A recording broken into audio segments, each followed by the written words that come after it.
Halo semuanya, welcome back to William Martanto YouTube channel. Dan kali ini kita akan membahas tentang ciri-ciri market yang akan downtrend. Ini emang cukup banyak requestnya, banyak nanya soal saham kalau mau turun tuh kayak gimana sih supaya gue jangan sampai exit strateginya telat gitu ya. Kalau memang ya trading itu kan sebenarnya tentang beli bawah jual atas, atau kalau beli di atas ngarap jual di atas lagi, atau buy high sell higher, boleh nggak? Boleh banget sebenarnya, karena memang kita bicara momentum dan tren. Dan kalau memang trennya masih lanjut, kita mau melakukan teknik tersebut sangat dipersilakan. Siapa yang bilang nggak boleh? Karena kalau nggak ada yang beli atas, nggak ada yang jual atas. Saya selalu ingetin ke orang-orang kayak gitu. Nah jadi eh, di sini ada pertanyaan yang masuk ke saya tentang kalau saham mau turun tuh ciri-cirinya gimana supaya dia jangan sampai habis beli nggak tahu kapan jualan, berakhirnya telat jualan, habis itu bingung mesti gimana. Ya kalau sudah terlanjur turun sih jawaban terenak cuma tinggal bilang stop loss. Tapi ngasih saran stop loss itu gampang, jalaninnya yang susah. Setuju ya, karena jangankan kalian, saya pun kadang-kadang kalau sampai salah strategi itu akan ngerasain hal yang sama dalam hal ya ngomong dalam hati ya udah turun cut loss gampang, tapi ketika mau dijalanin itu sering jadi masalah dan dilema dalam diri sendiri. Jadi memang exit strategi itu sangat penting, jangan sampai nggak ada. Ini masih berhubungan dengan video kita yang sebelumnya tentang IHSG yang tidak jadi turun di bulan September. Ada banyak banget tuh yang bilang ke kita, IHSG bakal turun, IHSG bakal turun di bulan September. Dan nggak sedikit yang bahkan ngetawain waktu di story-nya IG WH Project Official, malah ada yang respon dengan emoticon ketawa. Sekarang saya yang ketawain balik. Kenapa? Karena saya pertama menang teori, kedua saya ngarap dia memang jangan beli gitu. Jadi biar di Oktober dia baru beli di atas, kita yang jualan. Ya itu kan mereka yang mulai. Jadi ya nggak apa-apa. Cuman interaksi aja sebenarnya. Lanjut, kalau karena itu kita bisa mengatur exit strategi. Jangan sampai lu udah beli, salah. Karena trading itu sebenarnya, saya nggak tahu saya ngomong ini akan banyak yang nggak setuju atau enggak. Tapi faktanya, kalau trading plan aja ada entry level, TP, dan stop loss, berarti unsur 50-50 tidak bisa hilang. Karena habis beli saham itu ada kemungkinan harganya naik atau dia akan turun. Jadi kalau begitu, kita selalu punya yang namanya exit strategi. Syukur-syukur exitnya pada saat harga sahamnya naik. Kalau nggak berhasil ya exitnya saat turun pun harus bisa diatur. Jangan sampai cut loss kedalaman atau cut loss kecepatan, tahu-tahu kena markdown habis cabut sahamnya naik. Udah tahu lah ya, sering yang ngalamin kayak gitu kok. Banyak banget yang curhat sama kami. Dan mudah-mudahan video ini bisa membantu menjawab kebutuhan tentang exit strategi tersebut gitu. Cuman di video ini saya mungkin nggak bikin terlalu banyak karena memang ada beberapa info-info yang nggak boleh disampaikan. Ya maksudnya lebih tepatnya nggak bisa sembarangan disampaikan sih sebenarnya. Jadi saya nggak bisa buka ke umum. Cuman saya akan bagikan beberapa yang secara umum bisa kalian lihat bahkan dari chartnya aja dulu. Nanti kalau bisa kita bikin lagi, ya kita bikin lagi video part 2-nya. Gitu ya. Soalnya ada beberapa juga yang alasan lainnya adalah ada beberapa saham yang saya nggak punya alat peraganya. Contoh-contoh yang lagi distribusinya sampai mengarah pada pelemahan tuh kayak gimana. Padahal itu contoh yang menarik karena saya pernah kena. Tapi saat ini tidak ada contoh yang bisa saya pakai di video ini. Jadi kita mulai aja dulu dari chartnya. Toh kalau kalian ngerti dari baca chart sebenarnya kalian juga udah ngikutin jejak dari market maker. Setuju nggak setuju? Urusan kalian, tapi saya bicara pengalaman saya. Oke, kita mulai dari chartnya aja dulu. Untuk memenuhi kebutuhan tersebut, seperti biasa saya menggunakan chart dari aplikasi TradingView di ponsel ya. Masih pakai HP saya sekarang. Nah, di sini layar yang lagi Anda lihat, saya menggunakan, maksud saya membuka chart pada saham Digital Media Tama Maxima Tbk atau DMMX yang mana memang trennya lagi turun. Jadi bukan mengarah ke sektor tertentu ya. Tadinya sih saya mau cari saham yang lagi naik tapi akan turun tapi belum dapet indikasi turunnya. So ya banyak kan yang udah turun duluan bisa kita bahas, tapi nggak masalah, belajar dari masa lalu untuk masa depannya lebih bagus. Nah, ini sebenarnya saham legend ya, dan sebenarnya sudah pernah saya bahas soal fase markdown yang waktu harganya 1000-an, kalau nggak salah di sini deh yang saya bilang ada broker yang jagain. Sekarang turunnya kok kayaknya lebih serius karena memang sudah menuju pada pelemahan. Cara taunya gimana? Kalau Anda lihat, saya selalu pakai candlestick dengan tambahan volume. Indikator Sekali-sekali ada, kalau buat IHSG saya tambahin MACD, tapi kalau untuk saham, rasanya sih perlu nggak perlu, kadang kebaca, kadang nggak juga langsung dari MACD-nya atau langsung dari candlestick-nya. Tapi ciri khas indikator volume itu nggak boleh dihilangi karena jadi ciri khas dari daya beli dan daya jual pelaku pasar. Nah, kebetulan kalau waktu itu di 23 Juli saya memang udah dapat sih dari screener saya sendiri itu saham ini maksudnya udah di distribusi. Sempat diketawain juga sama member sendiri. Distribusi kok masih naik, Pak? Ya so what, kan turun sekarang. Namanya juga distribusi pasti ada markupnya kali. Cuman ya udahlah, namanya nggak paham kan. Kita biarin aja. Sebenarnya kalau kita bicara setelah 23 Juli mulai memasuki jenuh beli aja dulu. Itu kelihatan dari volume. Ya. Jadi di sini harga boleh aja terus naik, gitu kan. Ini masih melandai naik. Volume melandai turun. Ciri-ciri ini menunjukkan bahwa daya beli atau uang dari pelaku pasar sudah mulai habis. Cara taunya gimana, Pak? Gampang. Misalnya Anda punya uang 100 juta aja misalnya. Dibelikan saham, ya misalnya sehari beli 10 juta. Setelah hari ke-9 uang Anda sisa 10 juta karena sebenarnya dengan uang 100 juta yang dibagi per harinya 10 juta maka Anda bisa beli sebanyak selama 10 hari. Gitu kan? Jadi ketika hari ke-9 Anda sudah tinggal punya uang 10 juta. Secara nggak langsung di volume itu pasti menurun. Kalau ceritanya Anda satu-satunya yang gerakin harga saham itu, pasti di volumenya ketahuan. Saya pakai contoh ini supaya Anda lebih ngerti bagaimana volume tuh menurun bersamaan dengan daya beli. Karena volume itu kejadian dari lot dikali lot yang terbeli ya. Lot yang terbeli yang mana didapat dari uang. Nah, ketika uangnya tinggal dikit, volume akan menurun. Harga mungkin aja masih naik, tapi sini ketahuan daya belinya lemah. Jadi sekitaran 20-an Agustus ini sampai akhirnya DMMX turun. Bisa sih kalau ada yang mau bilang, ini kan memang double top juga, Pak, pernah di 3000. Iya, lu mau tunggu di 3000 atau sebelum 3000. Mau tunggu pattern, konfirmasi, sah-sah aja.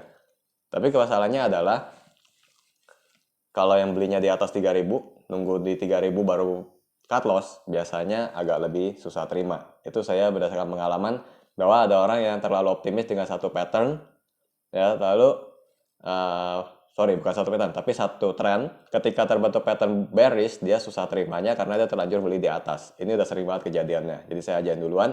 Terlepas dari pattern apapun nanti yang terbentuk, ketika lihat saham udah naik, volume udah turun, itu udah tanda jenuh beli. Dulu banyak banget yang ngajarin gini juga. Saya juga dulu ada yang ngajarin soal teknikal, cuman saya nggak pernah diajarin tentang kenapa volume bisa mengecil. Dia cuma bilang bahwa yang penting kalau volume mengecil tuh jenuh. Ya oke, shortcut banget sih sebenarnya kalau jawaban kayak gitu. Masalahnya adalah kalau nggak ngerti kayak gitu, nggak ngerti pembentukan volumenya. Apalagi kalau misalnya bicara tentang nalar kan orang beda-beda. Kalau dibilang volume mengecil, berarti sudah masuk fase jenuh. Dasarnya jenuh itu dari mana? Kalau nggak dapat jawabannya, biasanya orang juga nggak mau percaya. Jadi saya biar bisa lebih membuktikan, saya jelasin ke Anda dan baru aja Anda udah ngerti kenapa volume yang menurun adalah indikasi bearish. Chart kedua saya ambil saham Bank Jago atau Arto. Saya seneng banget bahas saham yang ini karena banyak banget yang bilang ke saya, lu kayaknya sentimen banget sama saham satu ini dan tiap kali mau turun lu bahas terus. Ya sebenarnya bukan tentang itu ya. Kalau memang masih mau naik, saya juga akan bilang naik. Karena sebenarnya beberapa kali saya sempat bahas tentang potensi dia di 15.200. Waktu itu sekitaran sini deh, saya lupa. Ya, di sekitar 16 Agustus. Saya ngomong bahwa di 15.200 adalah penentu yang sangat bagus. Kalau sampai dia bertahan, siapapun yang beli di 15.200, itu akan mendapatkan saham Bank Arto di harga terendah sebelum dia naik lagi. Tapi ternyata, selain jadi penentu, juga jadi level warning bahwa akan terjadi downtrend, malah yang terjadi downtrend. Ya. Maka ciri kedua adalah, harga secara teknikal dia mendekati support. Beberapa kali mendekati support seperti yang terjadi pada Arto ini. Sedangkan sebelum-sebelumnya beda ya. Dia langsung bikin pattern hammer lalu loncat paling cuma 2-3 hari lah sekitaran itu. Sedangkan saham Arto ini udah lama banget sideways-nya mendekati support dan perlahan patah. Di sini akan mulai pelemahan. Tentang Arto ini sendiri kalau Anda nanya turunnya berapa lama Pak? Saya juga nggak tahu. Tapi intinya pada saat ini secara teknikal uptrend dia selesai. Dan uptrend selesai itu ada dua kondisi ya. Selesai entah dia selesainya mau di sideways, siapa tahu kan habis ini cuma gerak di sekitar 16.600 sampai di berapa ini? 13.500 misalnya. Atau malah jadi turun, kita nggak tahu. Tapi untuk saat ini uptrend dia patah. Itu ciri-ciri yang biasanya akan diturunkan dulu. Dan memang termasuk turun sih ya. Kalau kita ingin ini harganya kan 19.000. 19.050 highest-nya. Teman saya ada nih yang punya, dia beli 18 ribuan. Ya kayak waktu itu saya punya vlog yang keberapa saya udah ngomong, yang beli di 18 ribu, yang beli di 15 ribu pada waktunya, waktu saham Arto belum patah tren ini, itu feel-nya beda jauh. Gitu ya, karena walaupun uptrend, tapi posisi harga menentukan warna portofolio.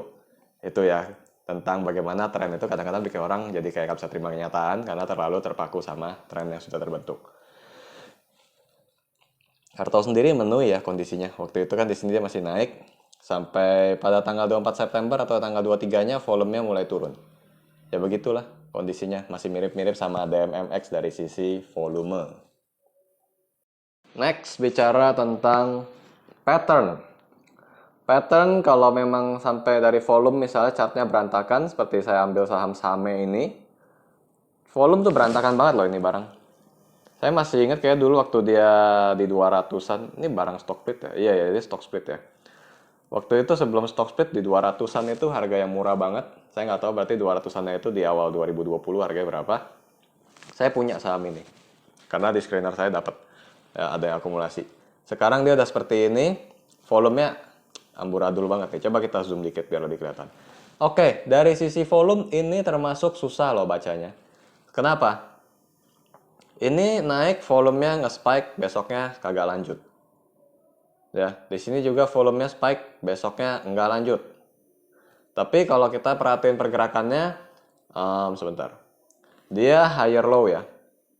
Di sini, turun di sini, puncaknya turun lagi. Secara nggak langsung jadi inverted cup and handle. Bearish pattern biasanya akan mulai bermunculan jika saham itu memang sudah menuju pelemahan. Tapi kalau bicara pattern, kita nggak bisa langsung karena patternnya sedang terbentuk lantas ambil kesimpulan sih. Ini kebetulan karena ada konfirmasi aja, kan neckline-nya di sini. Sebentar, ada di sini ya. Di 480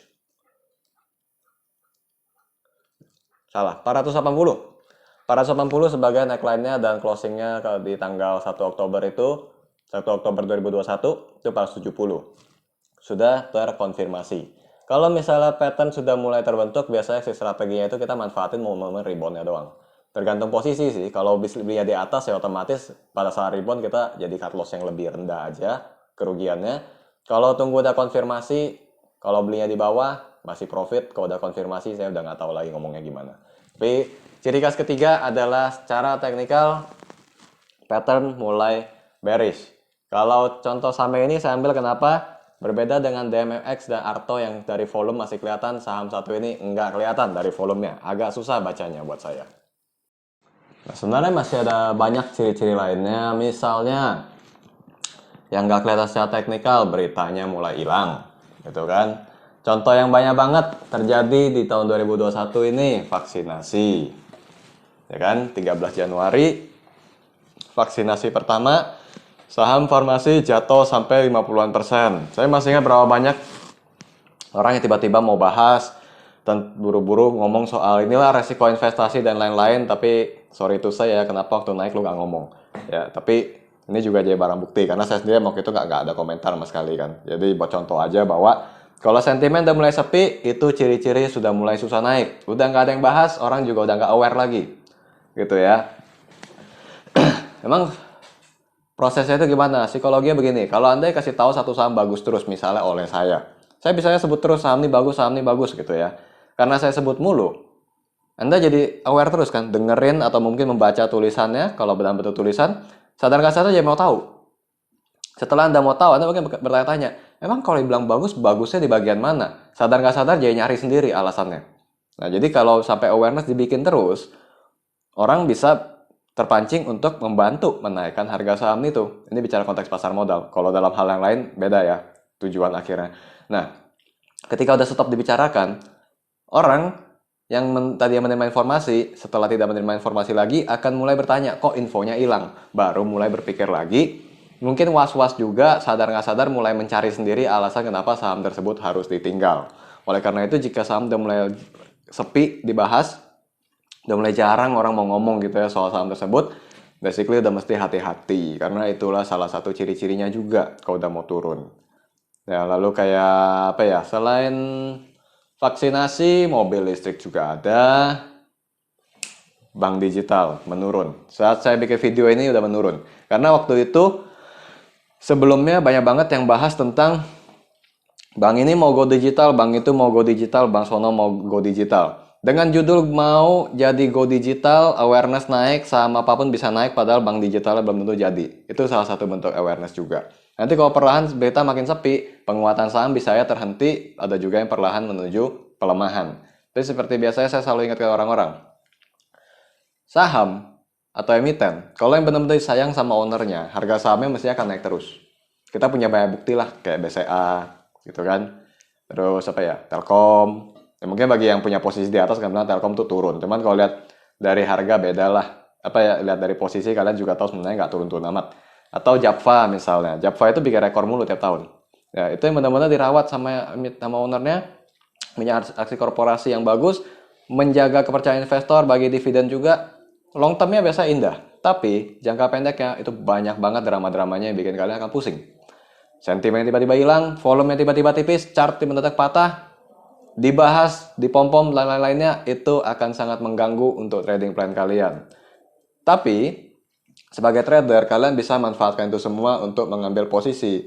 Nah, tadi setelah saya bicara tentang awareness yang menurun, kalian juga bisa ngelihat dari sisi seperti foreign flow, misalnya tiba-tiba tekanan asing yang keluar, dan ternyata mungkin aja kalian dapat infonya itu investor lama mau buang, berarti something bad. Itu juga salah satu yang bisa kalian pakai untuk membuat exit strategi dari saham yang saat ini ada di portofolio kalian. Gitu ya. Sebenarnya banyak, dan ada beberapa lagi yang memang saya belum bisa buka. Alat peraganya nggak ada, saya bikin kalian imajinasikan, kasihan. Yang penting, ingat bahwa dalam trading, exit strategi nggak boleh dilupain. Ya, karena setiap kali habis kalian beli saham aja, dalam bikin trading plan aja, atau orang bikin rekomendasi saham aja, itu selalu ada TP, ada stop loss, target price sama stop loss ya. Berarti, kemungkinan antara naik dan turunnya harga saham setelah dibeli, itu bisa terjadi bersamaan. The moment after you buy the stock gitu ya. Misalnya saya beli barang ini yang biasa saya pakai buat IG Live sih, buat dudukan HP. Misalnya saya beli ini 50.000, saya mau jual lagi, bisa nggak harganya naik? Kalau misalnya lagi ngetrend barang ini mungkin naik, tapi kalau lagi ngetrend turun harganya. Jadi 50-50 itu tetap ada gitu ya. Nggak cuma di saham, di apapun barang ginian aja bisa aja ada kemungkinan harga naik atau harga turun. Kayak reseller masker gitu kan, yang ikut-ikutan tren waktu pandemi, mendadak jadi penjual masker semua, pas lagi tren habis beli dijual lagi, harganya bisa naik. Begitu trennya selesai, saya yakin ada beberapa reseller yang sekarang lagi pusing juga. Kenapa? Dia beli saat terakhir-terakhir sebelum momen dari tren harga masker itu berakhir gitu. Di saham sama, sebenarnya hukum dagang tuh hampir semua sama. Yang penting selalu ingat tentang exit strategi. Nah, kalau ngomong doang soal saham yang mau turun, banyak. Tapi kalau saham yang mau naik gimana? Ya mungkin ciri-ciri pertama masuk ke screener saya dulu. Ciri-ciri keduanya nanti kita akan bahas di video yang lain aja. Saya nggak suka bikin YouTube terlalu panjang. Kayak bikin webinar langsung 4 jam itu berat buat yang pesertanya. Kalau yang masih baru belajar. Dan di satu sisi buat saya ngeditnya juga agak kepanjangan untuk video ini. So kita ketemu lagi pada vlog selanjutnya. See you again.